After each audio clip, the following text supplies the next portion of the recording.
Good morning, everyone. We're going to talk about personality disorders, which is one of my absolute favorite topics. So, personality, what is it? It's really how we perceive and interact with the world. It helps us to develop a stable and a realistic sense of self, a system for interpreting social situations, and an understanding of our motives and actions towards one another. It's really an important aspect of how we relate to other people, and it helps to foster healthy relationships. So it gives us a capacity to serve self and others. It's really a style of how we deal with the world, and it is comprised of traits. And some of us are shyer than others, or maybe more rigid, or have suspiciousness. And in ordinary and non pathologic states, personality traits are flexible and adaptive. When they become maladaptive, then and they become pervasive, meaning they govern our lives, then this is when we call them maladaptive, or actually, diagnose them as a personality disorder. So these are traits that are often exaggerated, rigid, inflexible, and they cause a lot of dysfunction in relationships. So personality is really compared to other diagnoses that are, what we considered Axis 1 before DSM-5, are a little more prevalent. Between 9 and 16% of the general population can meet the criteria for a personality disorder. In the population, 30% to 50% have a co-occurring personality disorder, and that's in combination with maybe something like bipolar disorder or major depressive disorder, often associated with a lot of emotional, social, and occupational disability. Of course, we don't know why this happens.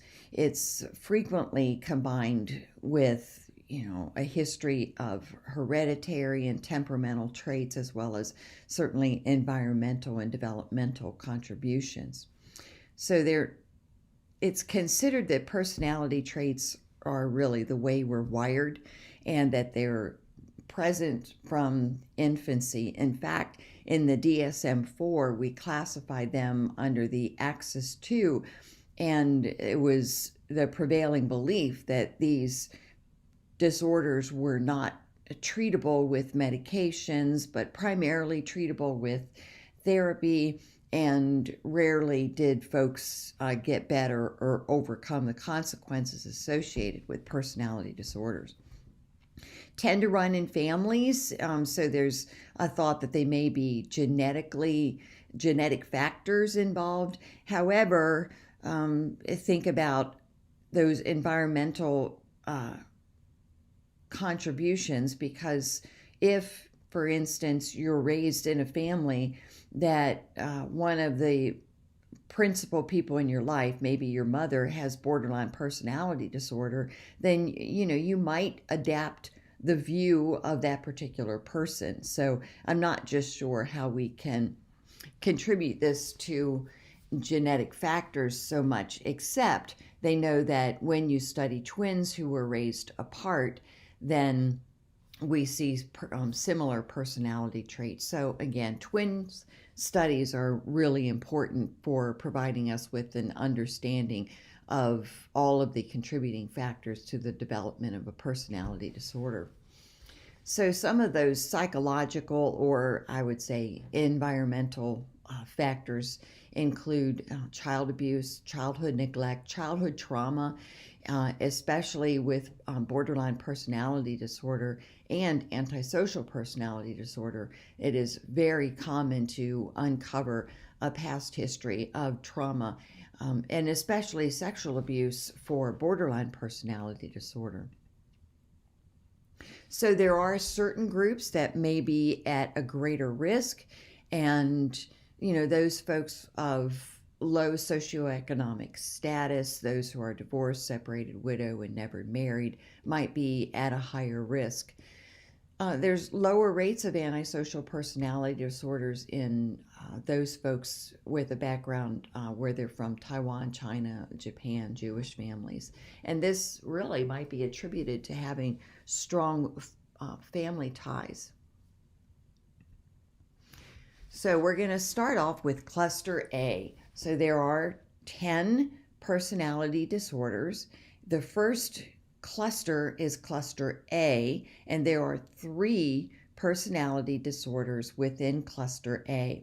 Now, these are considered by the group as the odd and eccentric personality disorders, and they're really very interesting.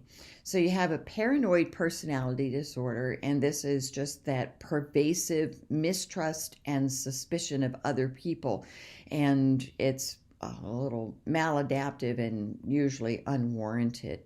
Schizoid personality disorder, there's really a lack of interest and avoidance of interpersonal relationships. There's a bit of emotional coldness towards others. I tend to think of schizoid personality disorder as being connected to perhaps spectrum disorders of autism, so, or Asperger's, where maybe relationships just aren't a cornerstone of of their life. It's just not, doesn't seem to be as important. Schizotypal personality disorder, another very fascinating one, where there's a chronic pattern of very eccentric type behavior, maybe an inappropriate emotional and social behavior, and they might, schizotypal personality may evolve into like a schizoaffective disorder in later life. But anyway, again, a very interesting personality disorder. So schizoid, introverted, shut off, a lack of interest in people around them, and including towards themselves. They tend to be, loners and, stick to themselves. They can also be rather secretive and a bit suspicious. So there is some overlap with paranoid personality disorder. There's just, again, they might have some unusual hobbies, but they're helpless in domestic issues and really indifferent to them. So they often don't marry, they don't form close ties with others, and really don't seek out treatment because, again, this is the way they're wired. Schizotypal personality, they have unusual perceptions. Sometimes they have a tendency towards what we call magical thinking. They think that they have maybe some special powers or influence other people. So I think about Phoebe on the Friends sitcom. Also think of Kramer on Seinfeld. So those are 2 really awesome television characters that really are very interesting and kind of fun to watch. So they have unusual perceptions, friendliness, friendless except for their family, odd beliefs, thinking, and speech. Think about they're fascinated with UFOs, secret societies, conspiracy theories. So you can again see how there is overlap with schizoid and paranoid personality disorders.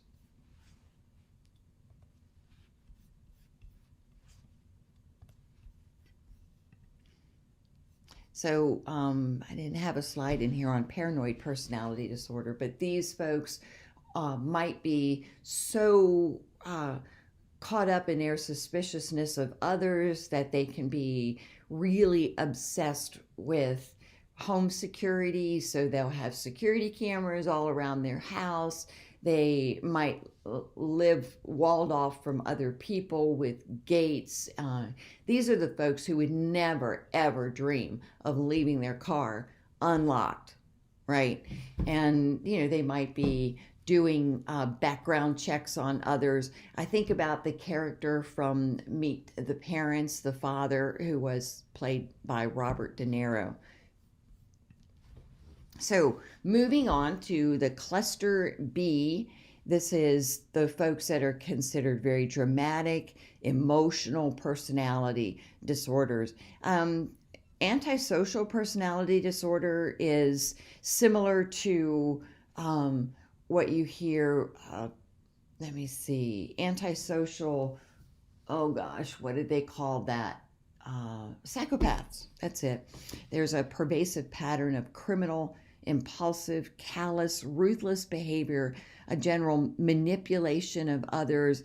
They view people as opportunities for advancing their own personal agendas. They really gain delight out of deceiving folks. So it's a very maladaptive. Often you'll find these folks in prisons. So a large population in the criminal justice system. Very scary kind of folks, but certainly can become very productive people in society. I mean, imagine what it's like to have absolutely no conscience and to see where, really you could do whatever you want. So I think about the Jack Nicholson character in One Flew Over the Cuckoo's Nest, or maybe Angelina Jolie's role in A Girl Interrupted. So those are some interesting films that really highlight that particular personality. Borderline personality disorder, very, very challenging. Lots of mood swings, unstable mood primarily, self-concept and interpersonal relationship problems, very impulsive at times. These are folks that are very high risk of suicide, often have frequent suicide attempts. Histrionic, rapidly shifting moods. This is our kind of drama queens, and they have an intense need for attention and approval, and they're often really dramatic and can be very seductive. We think of someone like Marilyn Monroe as having a histrionic personality disorder. And narcissistic personality disorder, these are folks that can be very grandiose in their thoughts and feelings of one's own worth. Narcissistic personality disorder, you think about a famous character from, it was about Narcissus, who fell in love with his image while looking into a pond. So again, an exaggerated sense of self-worth. Here's some of I think Hannibal Lecter, yes, he's a perfect example of antisocial personality. So they have, contributors such as those biological factors as well as environmental factors, interactive model, and again, that shows that combination of biological and environmental factors. So prevention, here's the way you can work with someone who has antisocial personality disorder, and that is a big if they come into treatment, which frequently they do not unless they come in contact with the criminal justice system and you've got them as a captive audience and can work on helping them. Okay, shoot, cat just changed my slide. Anyway, so frequently it's all about consequences. With someone with antisocial personality disorder, you can, it's a behavioral modification by utilizing negative reinforcement and to some extent positive reinforcement. So kind of a token economy can help. So treatment, difficult, they don't seek treatment. So those that do have a long history of antisocial personality can unlearn They're patterns of behavior because we go by the behavioralist view that if behavior was learned, then it can certainly be unlearned. And there is such a thing as victim empathy training, where you can teach empathy because they lack empathy. So, big one, symptoms of borderline personality disorder. And when I talk to patients who have, or who I suspect have borderline personality disorder, rather than presenting them with a particular label, I ask them these questions. Do you have a great fear of being abandoned? Tell me about if you have a lot of mood swings and what those moods are like. Do you have a pattern of relationship problems? What do you think of yourself? What is your self-image? Do you have a hard time managing your emotions? Do you find yourself being very impulsive, especially when you feel rejected or possibly fear this abandonment? Is there self-injury, or do you harm yourself? Do you often think of suicide? And do you have some transient psychosis? And that means that hearing voices or having illusions, a lot of critical self-talk, it can take on the form of auditory hallucinations. So what I found with folks with borderline personality disorder is, yes, they do have hallucinations, but the quality of the hallucinations are far different than someone who has schizophrenia. For example, if you ask someone who has borderline personality disorder about their hallucinations, they will be very vague in content. They might say, I hear someone calling my name, I hear a faint music, or I have visual hallucinations in that I see shadows. So the content is very vague, and they're frequently quite open with sharing those content of the hallucinations, whereas someone who has schizophrenia is very reluctant to do so. And I think that's because the hallucinations of schizophrenia are really very, very scary. So the narcissistic checklist, frequently they can be two-faced, talking about people behind their backs. And again, that is to feed their own ego and to boost themselves up. They have a tendency to blame people for any lack of success. Again, they're grandiose. They're better than anybody else. So if I'm not successful, it's because someone is holding me back. So they certainly act different in public than in private. They have a very poor sense of themselves. They can be very irresponsible, unreliable, arrogant, act superior, live in a fantasy world, which may include being addicted to porn, flirting, affairs, dreams of unlimited success and fame. And they'll lie and distort facts to pursue or to promote their own agendas. Irresponsible with money, emotionally distant, unavailable, lack sympathy and empathy for others, especially those that they exploit. So, it's hard to tell the difference then between a narcissistic personality disorder and antisocial personality disorder.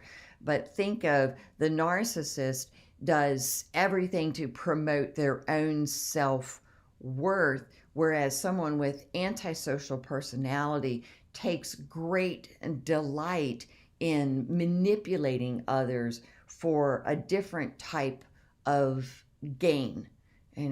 It's not so much for promoting their image of their self or promoting their own self-esteem. They manipulate, antisocial folks manipulate people just to kind of watch what happens afterwards. So it's a much, or I would say more deviant. So you will see a lot of overlap in these cluster B personality disorders.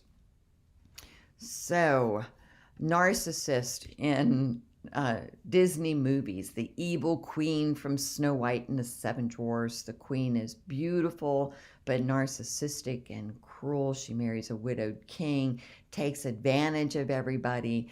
She is so obsessed with her own beauty and can't accept that someone might be more beautiful than she.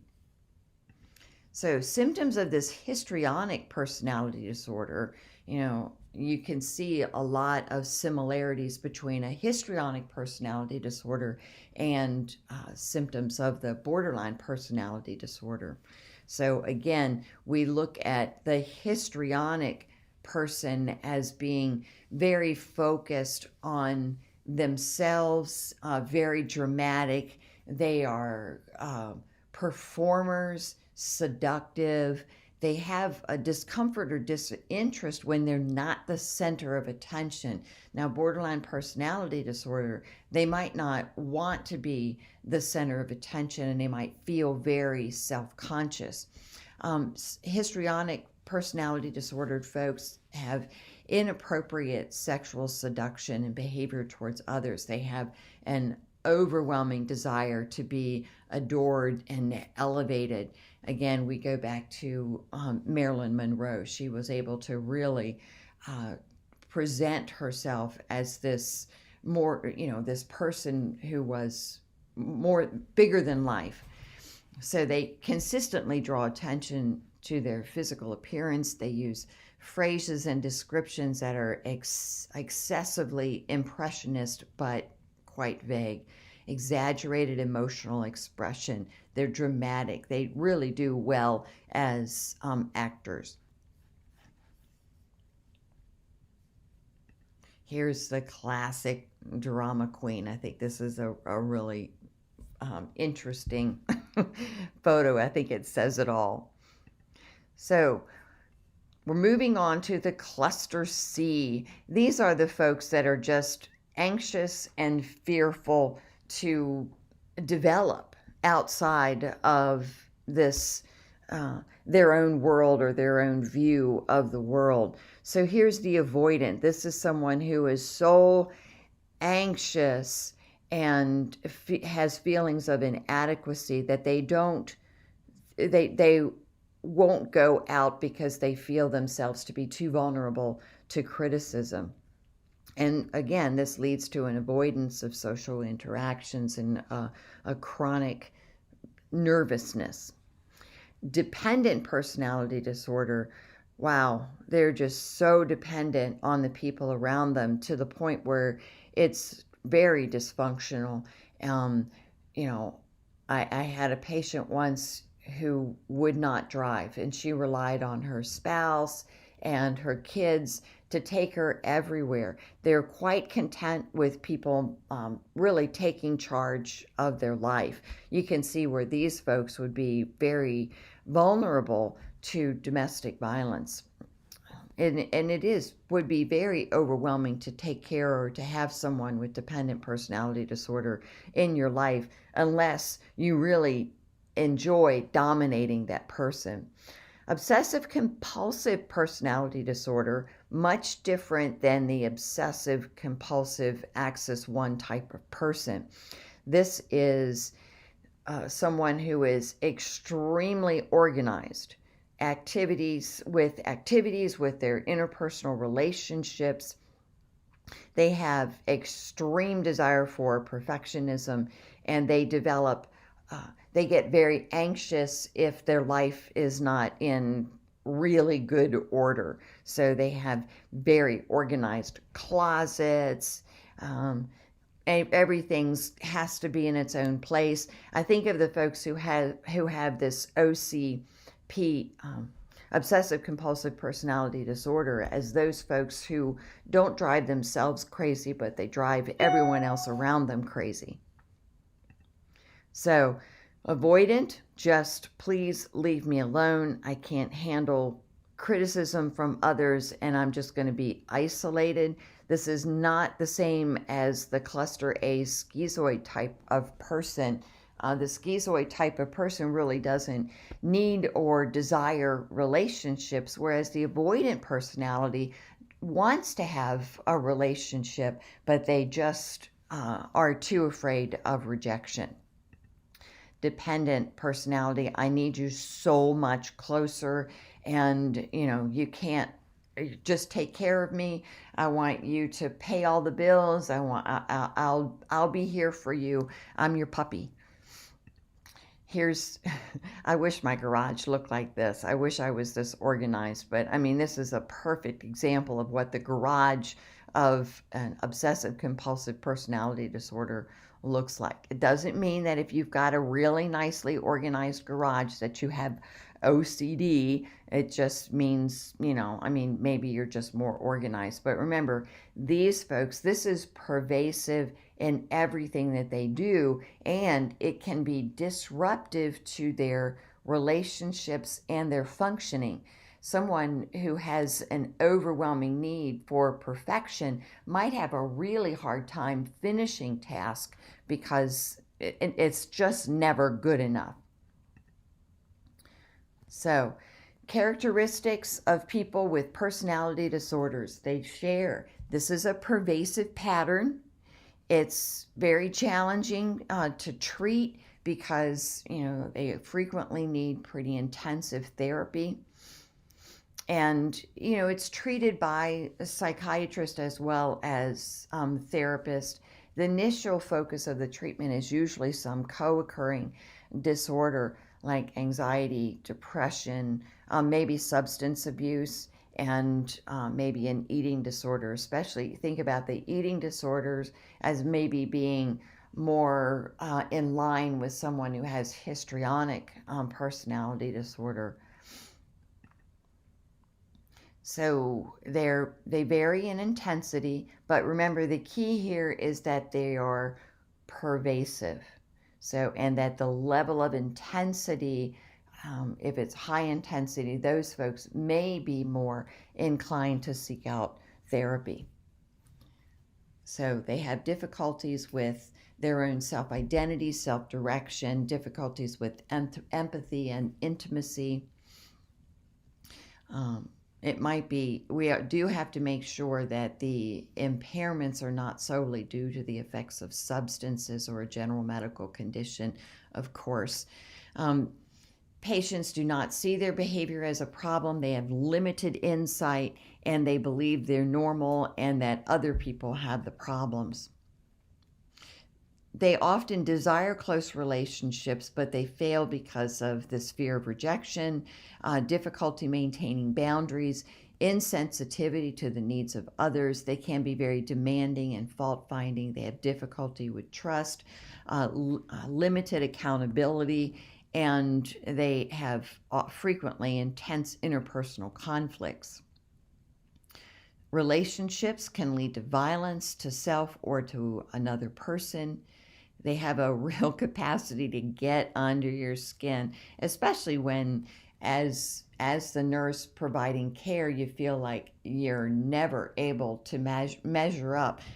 Patients can, or you can develop almost a mirroring of the patient's feelings. So, but know that these folks really, really suffer, especially folks with borderline personality disorder. And borderline personality disorder is so stigmatized and, difficult for folks to understand. So, and that kind of keeps them from getting better. So they're frequently isolated and they are often bizarre, anxious, withdrawn. It can be manipulative. So you can see that all of these personality disorders, there are some things about each personality disorder that causes more distress than others. So, personality disorders frequently have co-occurring conditions that include all of these: eating disorders, PTSD, depression, anxiety, and often have a lot of general medical conditions like they're very somatic, meaning that they have a lot of complaints of physical illness. So think about the person who has dependent personality disorder. They may complain of a lot of physical ailments, and that helps them to justify their need to be dependent on other people. They use a variety of primitive or immature defenses that, their attempts really to control that inner chaos they feel. And this is especially true of folks with borderline personality disorder and antisocial. So we deal with these types of personalities most often in all medical settings. They can exhibit outrageous, troublesome behaviors. They use, those with personality disorders are frequently unable to use higher level defense mechanisms such as being creative or excessively productive, or using altruism, giving back to others, because they're so trapped inside their own perceptions of the world around them, and that's frequently negative. So these are some more primitive and immature defenses. They can be ambivalent with very poor impulse control. So they're vulnerable to self-harm and harming others. They also show ego weaknesses, and this results in splitting. So they may be the person in the clinical setting who says, "You are the best nurse ever. Those nurses on the other shift, they're terrible. You're the only one I can talk to." So that's an example of splitting. They try to bring you to their side or their way of thinking, and in that way they cause conflict between other staff members. So again, be really careful about that. It's easy for clinicians to get sucked into that and to, develop alliance with people who are really just being manipulative. So, blurred personal boundaries, there's a closeness that seems similar to a fusion of boundaries. So one of the things we target in the clinical setting, from nurses to therapists to psychiatrists, is we really want to work on helping them to set boundaries, and to be able to think outside of their ways of thinking. So needs are frequently experienced with extremes in emotions. Often it's rage. There can be overuse of their sexuality and dependency. They're frequently confused with aggression. They have intense and inappropriate behaviors that can uproot relationships. And, these are very problematic in healthcare settings. So more about primitive defenses. I think this is a very important slide.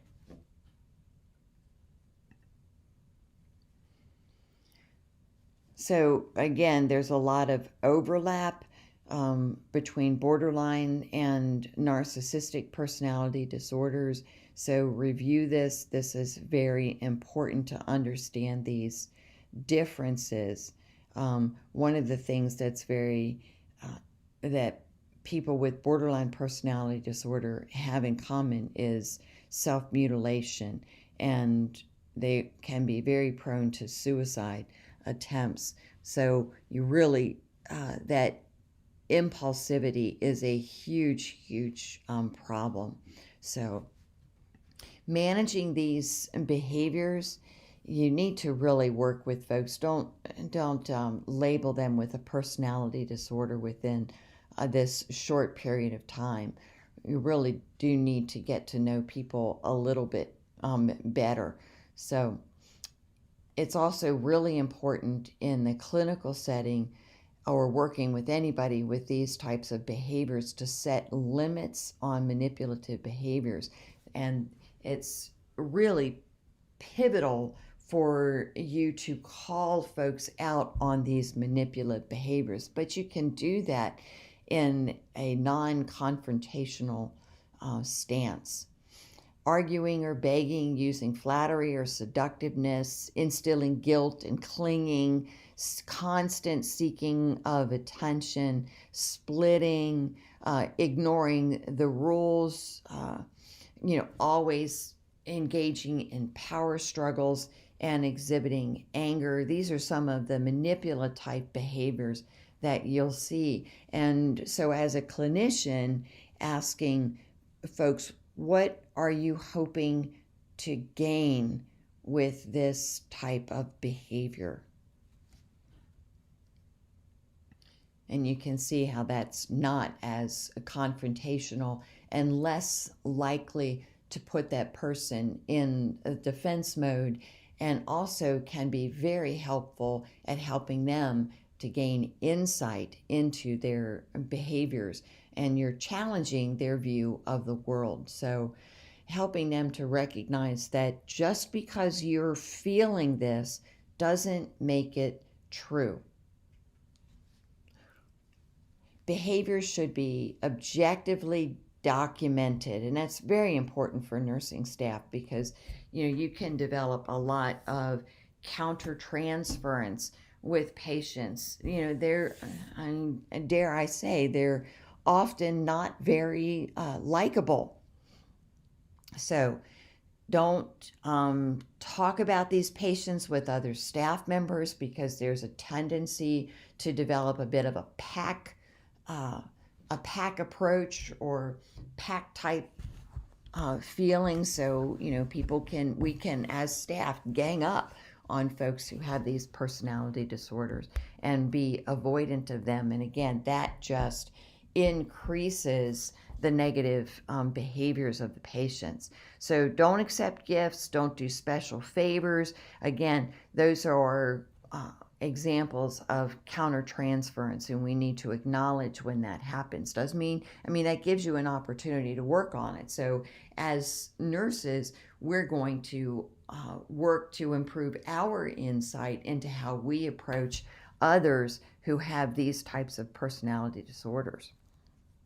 So patient-centered care is so important when you want to work with impulsive behaviors. And the communication guidelines are as follows. We know that people with personality disorders can be excessively dependent, demanding, manipulative, stubborn, or may be self-destructive, and they often refuse treatment as a result. So we as nurses, we set limits. We are consistent, and in that way, we can show that we are trustworthy. We work to deal with manipulations by setting boundaries, and be authentic. Be authentic with your style. And again, that's about consistency, helping folks to understand and obey rules in a way that you don't want to be so rigid in rules. Give a little bit, make sure that the rules are reasonable, and explain why those rules are actually in place. Interventions for impulsive behavior. Identify and discuss what precedes the impulsive acts, and that's about identifying triggers. If you know what triggers the act, then help them to avoid it or to recognize that it is indeed a trigger. So for instance, someone who has a history of sexual abuse or having been raped might be triggered by watching a program about sexual assault or being in a group where sexually explicit communication is occurring. So they may need to avoid it or just have the insight as to why that's happening. So again, we go back to someone with borderline personality disorder may also have co-occurring post-traumatic stress disorder. And those are two disorders that'll really kick your butt. and they lend it themselves, those disorders, to self-destructive behavior. So really identify if suicidal and homicidal thoughts are acting or present. Determine or rule out any medical disorder or other psychiatric disorder that might be contributing to the behaviors associated with personality disorders. View the assessment of personality functioning from within ethics, cultural, and social backgrounds. And talk with them about recent and important losses. Tell me about your worst day is a way of asking that question. What was your worst day, and what was your best day? So they can compare how the worst and the best contributed to their functioning. Evaluate for any changes in personality that occurred in their middle adulthood or later. This might signal an unrecognized substance use disorder. And be aware of strong negative emotions that patients can evoke. Sometimes you get such a flag because you're feeling a certain way because of a patient's behavior or their approach to you. Remember, you're going to encounter a lot of folks with personality disorders wherever you work. So remember that this might, if you identify it, recognize it, learn how to work with it, and don't take anything personally. That'll keep you safe and keep you therapeutic.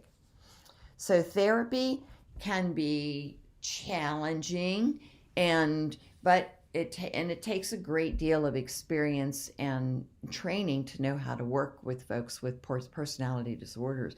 I think that personality disorders are one of the biggest reasons why folks don't go into psychiatry, because these are very common disorders that co-occur with psychiatric illnesses on axis 1. So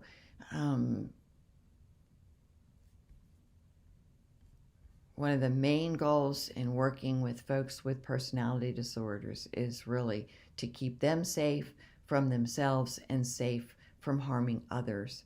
So psychotherapy, psychodynamic psychotherapy, cognitive behavioral therapy, these are very, very helpful. And this is a really big one, dialectical behavioral therapy. It's probably been the most successful behavioral therapy in treating folks with borderline personality disorder, but it also is very effective in treating really a whole host of psychiatric ailments. So this is a very important therapy, and it is focused on achieving behavioral control, especially regulating emotions, developing distress tolerance skills that are productive, and there's a heavy focus on crisis intervention. So you can see how the relationship with the provider becomes really, really focused, or very, very central to the success. It's really important to build a very trusting relationship with your patients, so that patients know they can reach you when off hours, and again that helps them to know that someone is actually there and they feel cared about. So you work to target behaviors especially to decrease any life-threatening suicidal behaviors, therapy interfering behaviors, and you want to improve their quality of life. So steps, this is system training for emotional predictability and problem solving. This is also an effective approach in the treatment of borderline personality disorder. And it is time limited. It's a 20-week manual driven program. So there are workbooks involved, there's homework, and this is also true for dialectical behavior therapy as well. It does not reduce hospital utilization and suicide ideation, so it doesn't seem to be as helpful as dialectical behavioral therapy, but it can reduce suicide attempts and visits to the emergency department. You know, medications have long been considered ineffective for treating personality disorders, but I think that's not not as true for people with borderline personality disorder, especially since they have such a high degree of comorbid bipolar disorder, especially bipolar 2, comorbid PTSD. So you can see uses of medications in this population, and they can be very, very effective, especially those medications that can decrease impulsivity. They kind of put the brakes on your behavior. In that way, we're treating symptoms. Benzodiazepines, absolutely not, and that's like Xanax. Those medications, again, it's like taking a few shots of tequila, and you lose the ability to control your behavior, and that way you're very disinhibited, and this causes lots and lots of problems with self-injurious behavior. So you want to make sure that you're using medications that are low in terms of their risk of overdose. So selective serotonin reuptake inhibitors like Prozac, sertraline or Zoloft, Paxil or paroxetine, Lexapro or escitalopram. These are the SSRIs that are frequently used to treat comorbid depression and panic attacks. Trazodone, venlafaxine, these have low toxicity in overdose and can be quite helpful. Trazodone primarily for sleep. Venlafaxine is a selective serotonin and norepinephrine reuptake inhibitor. Carbamazepine, this is the same as, or its generic is Tegretol, and this can target impulsivity and self-harm. Carbamazepine is an anticonvulsant medicine. We don't see that used very often. I don't think I've ever seen it to treat borderline personality disorder, but it is one of the options. Lithium is fantastic in terms of decreasing suicide attempts or suicidality. So it has the best efficacy, especially in bipolar disorder that's comorbid with borderline personality disorder, in decreasing suicide attempts. Anticonvulsants, again, SSRIs, these can also minimize aggression. And then atypical antipsychotics certainly can be very helpful, but it's important to keep them at a low dosage. Outcomes. You want to, number one, minimize self-destructive behaviors, reduce manipulative behaviors, link consequences to behaviors, initiate alternatives to prevent crisis. So we'll talk about this more when we go into the self-injury, which will be our next Panopto video. Ongoing management of emotional, especially working with regulating emotions and creating a lifestyle that prevents regression. So I think these are all common with all of the personality disorders in terms of outcomes. So thank you very much. That ends this presentation.